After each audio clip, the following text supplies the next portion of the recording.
April 5th, 2016. This is an idyllic Southern California spring day. As I'm walking out to take the kitchen garbage out, I turn around the corner and pass a big white windowless van. All of a sudden the door swings open and this tall uniformed guy steps out, and he has a piece of paper in his hands, and he says, "Are you David Daleiden?" And he says, "I'm with the California Department of Justice. We have a search warrant for your home." And he hands me the warrant, and I think to myself, oh gosh, what's going to happen next? So about 5 or 6 California DOJ agents started stomping through my apartment, the other 5 of them standing on the lawn outside. Some of them were armed with AR-15s, some of them had canine dogs with them. They had come for me.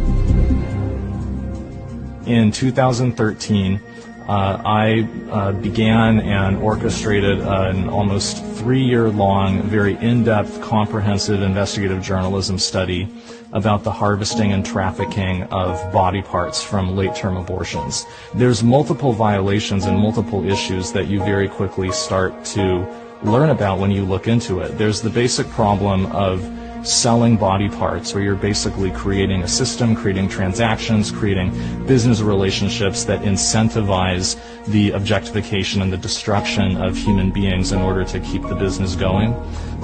So for about 30 months, we went undercover with the explicit purpose of partnering with some of the biggest Planned Parenthood abortion clinics in the country to send their technicians in, harvest body parts from the abortions that were being done that day, and then package up the parts and ship them off to different customers all around the country, sometimes around the world.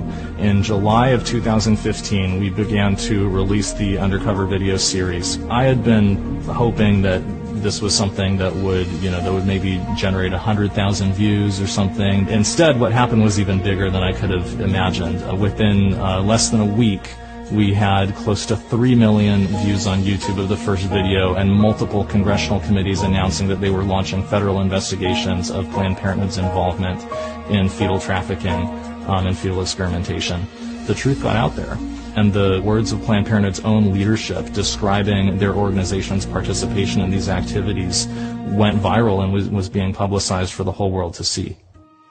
Looking back on it from the information that we know now, I now know what was going on was that Kamala Harris, at the explicit instruction of Planned Parenthood, had targeted me, and me alone, among all undercover video news gatherers in the state of California, to enforce the California video recording law against me and to punish me for speaking the truth about her powerful campaign donors at Planned Parenthood.